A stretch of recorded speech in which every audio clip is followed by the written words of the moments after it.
오늘 찬양과 또 송, 간증 너무너무 은혜를 많이 받았습니다. 특별히 매년 썸을 하는데 올해 팀들이 썸을 잘한 것 같아요. 우리 다시 한번 박수하겠습니다.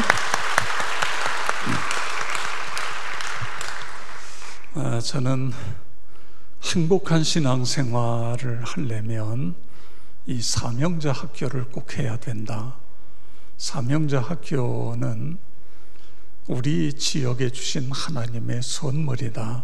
그런 생각을 갖게 됩니다. 누구든지 연세가 들었든 그렇지 않든 여러분 계획을 세우셔서 한번 내년도 2월입니다. 도전해 보시기를 바랍니다.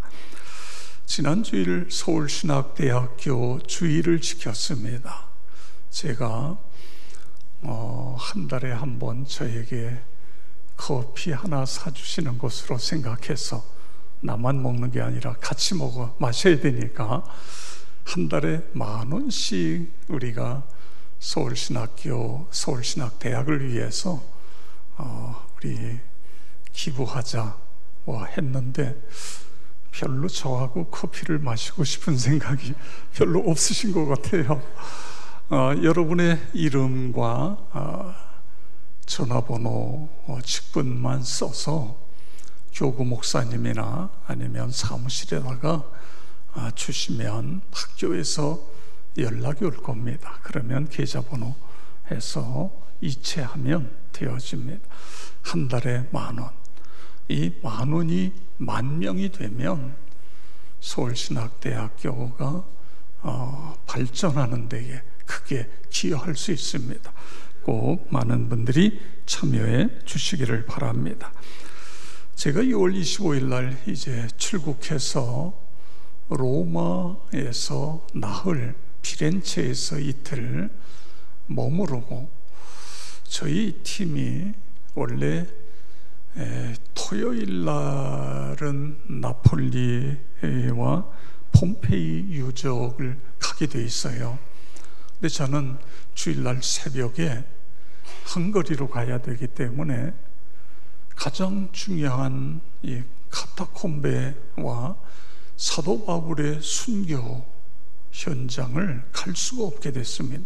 그래서 할 수 없이 토요일 날 나폴리 가는 거를 취소하고 가이드를 하나 붙여서 카타콤베와 사도 바울의 순교터를 갔습니다. 우리 한번 그림을 보겠습니다. 카타콤베가 저렇게 계속해서 사람이 하나 지나갈 정도의 구를 1층, 2층, 3층, 4층 밑으로 계속 파내려가는 겁니다. 그러면서 옆에다가 이 석회석이기 때문에 파서 거기다가 시신을 안치하고, 이게 저게 다 무덤이에요. 예수 믿는 사람만의 무덤이 아니라 로마 사람들의, 아주 많은 사람들의 무덤입니다. 그 다음 그림을 볼까요? 이렇게 통로 옆을 파가지고 벽에다가 시신을 안치하고 뚜껑을 닫는 것입니다. 제가 가이드에게 물어봤어요. 이 현장을 발굴할 때에 어떤 현상들이 있었느냐. 그랬더니 너무너무 그 냄새가 지독해가지고 마스크라든가 특수한 마스크라든가 이런 것, 방독면 같은 거, 이런 걸 끼고 들어가서 저 현장을 발굴을 했다는 것입니다. 그런데 초대교회 신자들은 로마 황제의 박해를 피해서 저곳에서 살면서 거기서 결혼하고 거기서 아이를 낳고 그 아이는 거기서 성장하고, 그 끔찍한 냄새를 맡으면서 그러면서 산 거예요. 저 현장을 보니까요, 하나님 앞에 너무너무 회개하게 돼요. 나는 너무나 안일한 신앙생활을 했다, 편안하게. 그런데 초대교회 신자들은 신앙을 지키기 위해서 저 험한 곳에서, 저기서 햇볕이 하나도 안 들어와요. 공기 흐름이 차단이 돼요. 이게 바람이 들어와서 나가야 되는데 이게 깊이 내려갈수록 공기가 흐름이 멈춰집니다. 그러니까 이 냄새라는 게요, 상상할 수 없는 그런 데서 살았어요. 그런 은혜 속에 그 다음에 사도 바울의 순교 참수터지요. 거기에 물론 건물이 세워져 있습니다만 그곳에 갔는데요, 그냥 갑자기 그동안 있었던 감정이 막 터지면서 눈물이 쏟아지고 막 흐느껴 울게 되는 거예요. 사도 바울은 이 로마에 복음을 가지고 로마에 와서 복음을 전해서 전 세계에 복음을 퍼뜨리는 이런 꿈을 가지고 와 결국은 자식을 위하여 십자가에 못 박히신 예수님을 생각하며 자신이 거기서 순교를 당하는 그런 모습이에요. 그랬더니 가이드가 무안해서 그런지 여기에 오는 많은 순례자들이 그렇게 운대요. 많은 분들이 운다고 하는 그런 표현을 쓰고 있습니다. 참 저에게는 잊지 못할 그런 은혜를 경험하는 그런 시간이었습니다. 그리고 이제 주일날 새벽에 비행기를 타고 헝가리로 가게 됩니다. 한 1시간 40분 정도의 비행기를 타고 가서 헝가리에 있는 선교사님, 이 선교사님이 24년 되니까 그 교민사회에서의 지도자예요. 지도자. 이 교민들이 우리도 그 교회 가서 신앙생활하게 해주세요. 그런데 오지 못하게 하는 거예요. 우리 교회는 헝가리 사람들을 위한 교회다. 헝가리 사람들이 와서 우리 한글도 배우지만 예수 만나서 그래서 헝가리를 변화시키는, 그래서 교민들 온다는 걸 다 막으면서 그 한글 학교 또 자격증을 따가지고 그 헝가리에 있는 우리 문화원에서, 한국 문화원에서 헝가리 사람들에게 한글을 가르치고, 그러니까 가니까요 이 사람들이 다 한국말을 조금씩 해요. 한국말을 하고 싶어가지고 계속 말을 거는 거예요. 그뿐만 아니라 우리 교민들의 자녀들에게 한글을 가르치는 그 한글 학교의 교감 역할을 감당하고 있는 것도 보았습니다. 우리 사진을 좀 보겠습니다. 우리 헝가리 성결교회라고 하는, 그 다음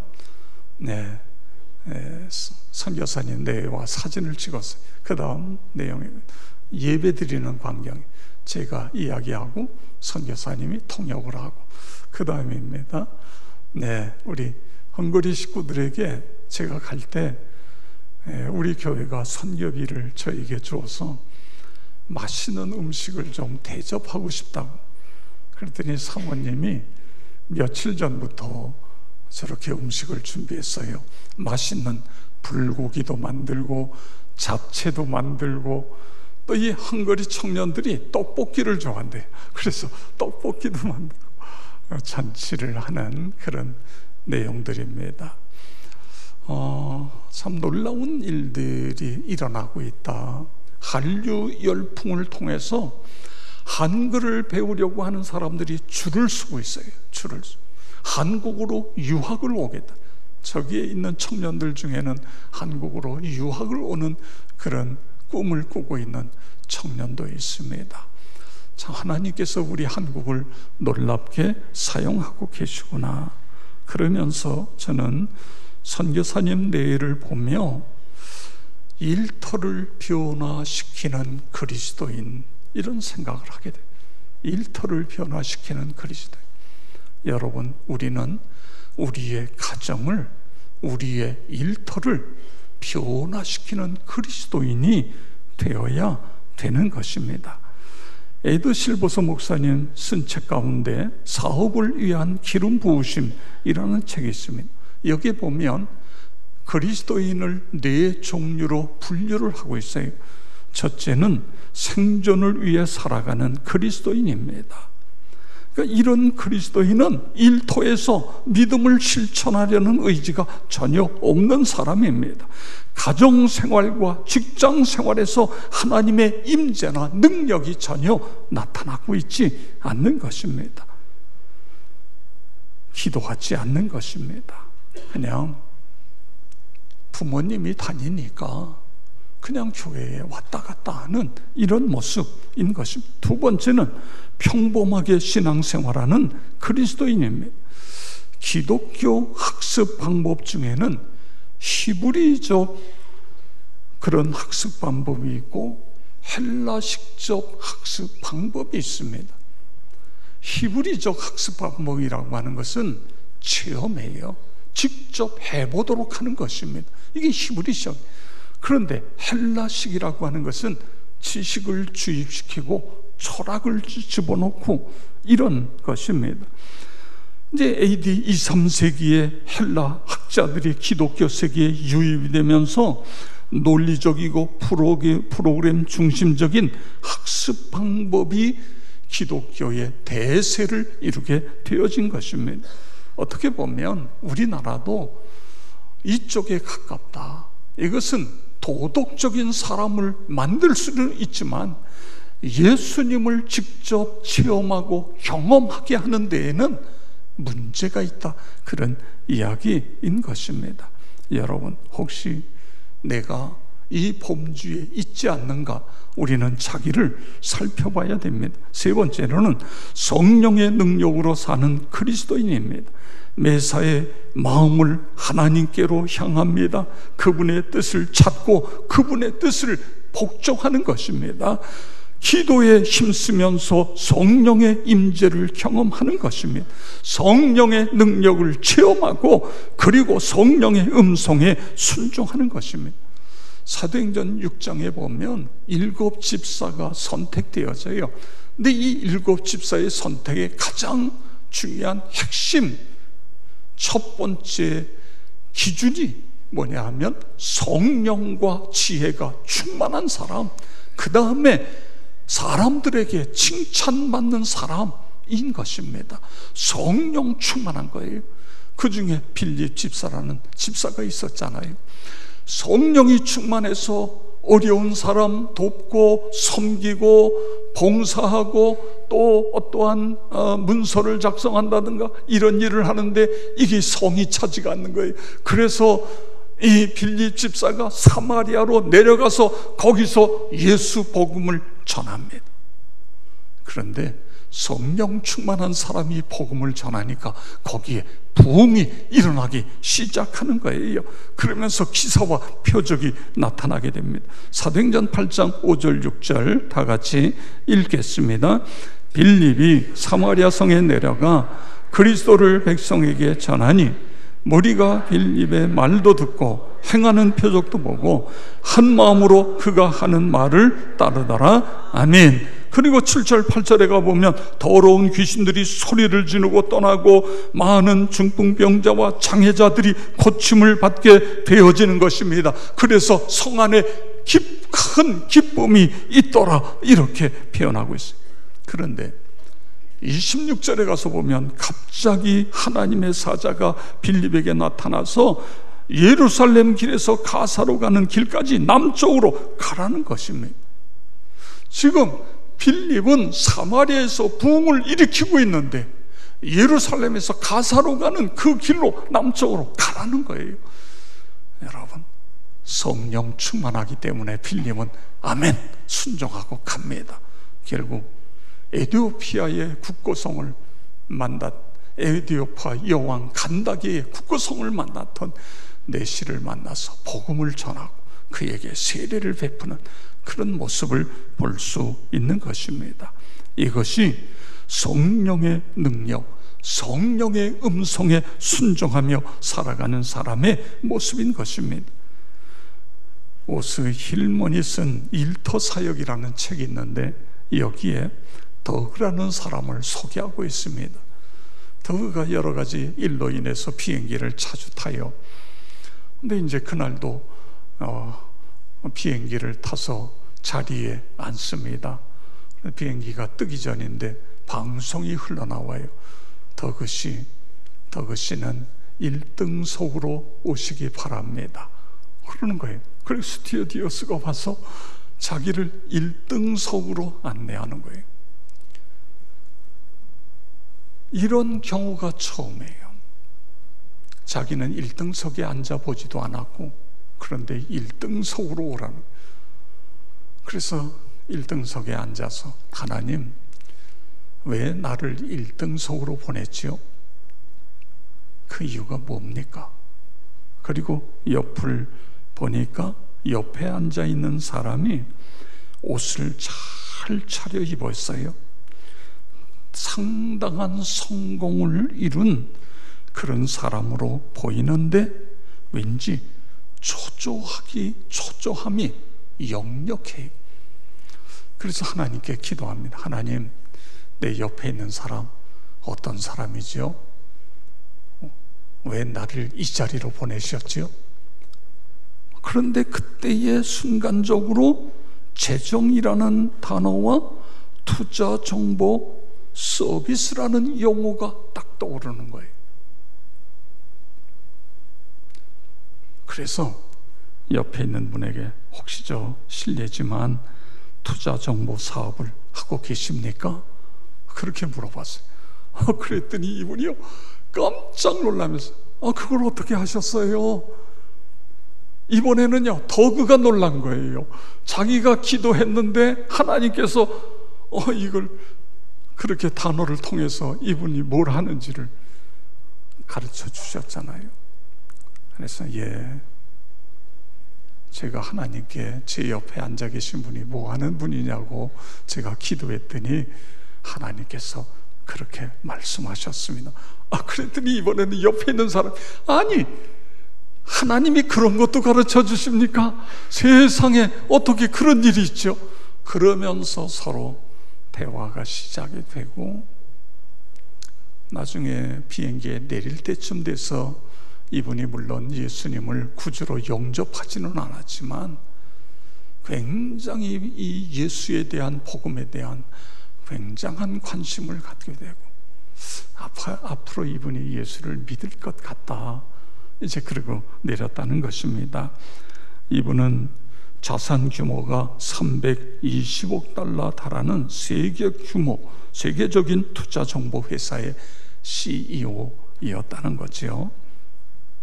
여러분, 사도 바울의 서신을 보면 바울은 지식을 통해 변화를 이야기하지 않습니다. 지식이 아니라 성령의 능력을 통해서, 십자가의 복음을 통해서 변화를 이야기하고 있는 거예요. 지식이 사람을 바꾸지 못합니다. 성령의 능력이 사람을 바꾸는 거예요. 십자가의 복음이 사람을 변화시키는 것입니다.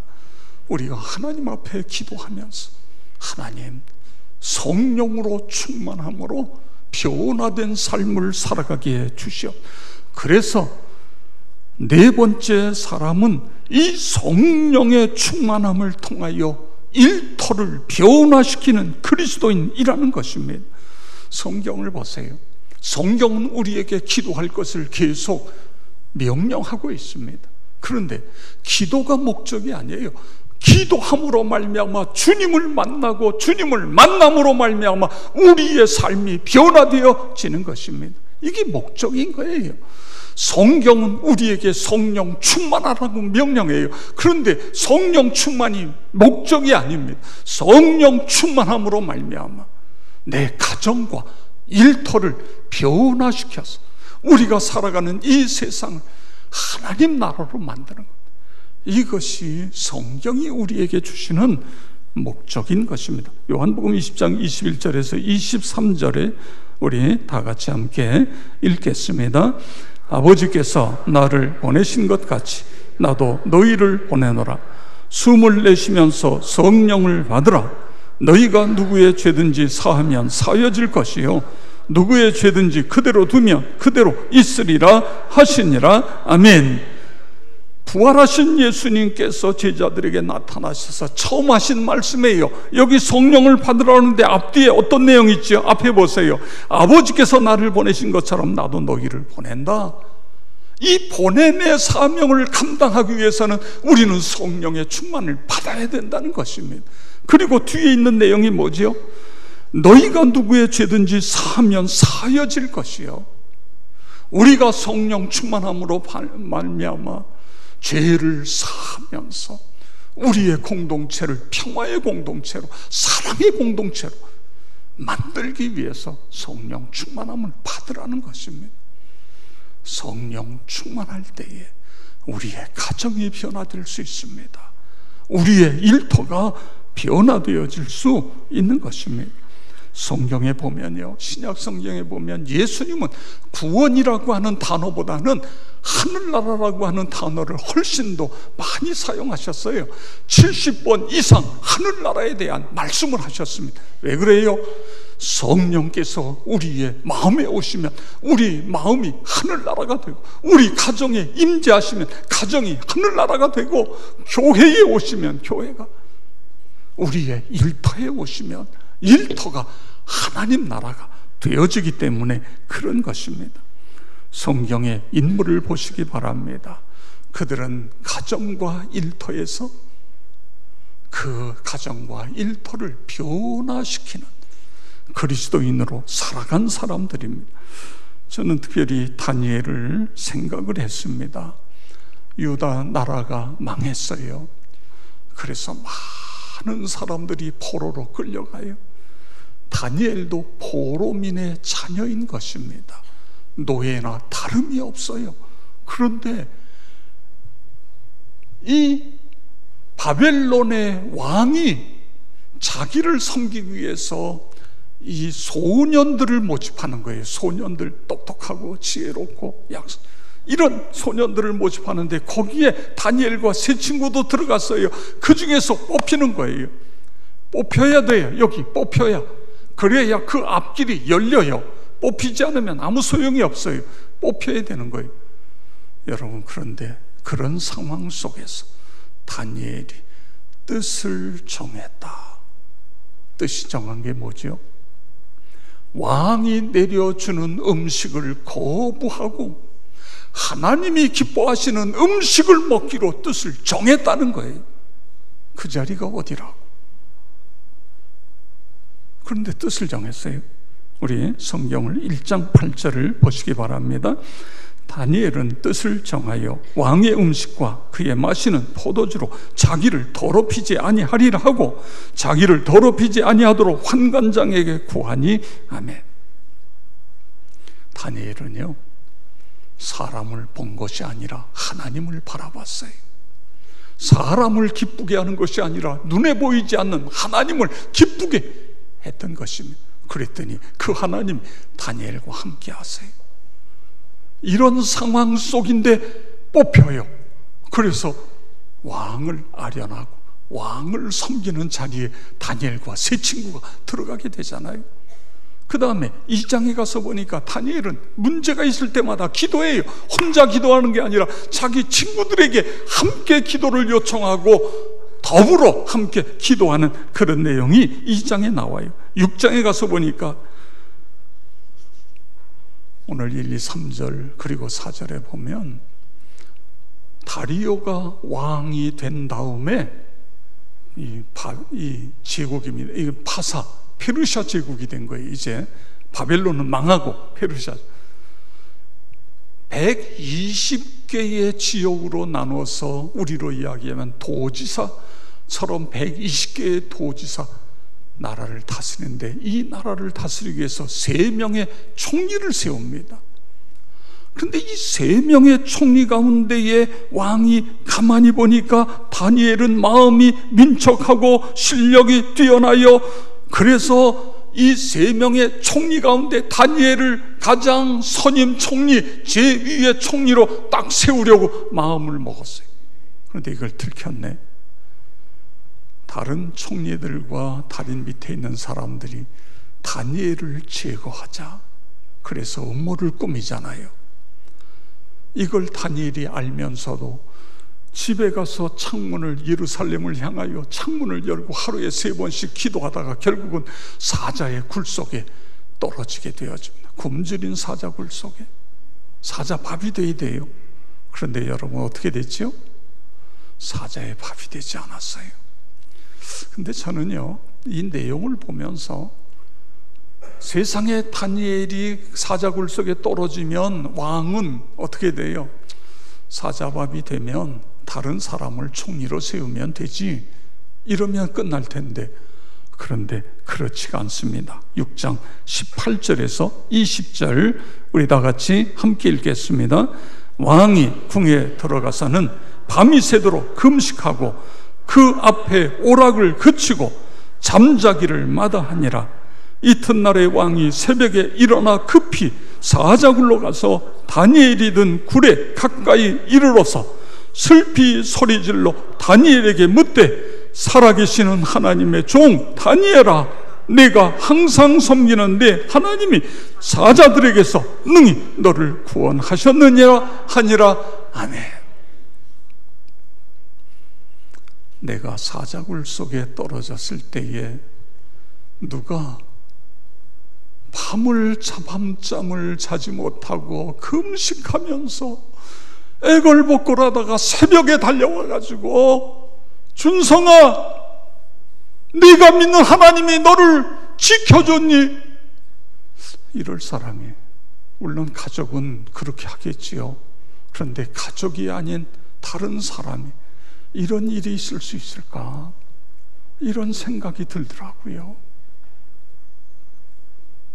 물론 다리오 왕도 참 훌륭한 사람이다, 이런 생각이 들어요. 그런데 다니엘은 자신이 살아가는 삶의 현장을 하나님으로 말미암아 변화시키는 사람이었어요. 눈에 보이는 거예요. 하나님이 함께 하시는 것이. 이것이 다리오 왕이에요. 다니엘을 잃으면 모든 걸 다 잃는 것 같은 그런 마음이기 때문에 새벽에 가서 내가 믿는 하나님, 그 하나님이 너를 지켜주셨지, 다니엘아 살아있지, 다니엘아, 지금 그러고 있는 것입니다. 하나님이 지켜주셨잖아요. 그리고 다니엘을 모함했던 사람들이 그곳에 떨어져서 사자의 밥이 되고, 이런 일이 일어난 것입니다. 여러분, 우리가 성령 충만을 구해야 됩니다. 그러나 여기에서 머무르는 것이 아니라 하나님 성령 충만해서 내 가정을, 내 일터를 변화시키는 그리스도인으로 살아가게 해주십시오. 이것이 하나님을 기쁘게 해드리는 방법이에요. 하나님의 존귀하신 이름을 높여드리는 방법. 여러분 모두가 그렇게 살아가시기를 주의 이름으로 축원합니다.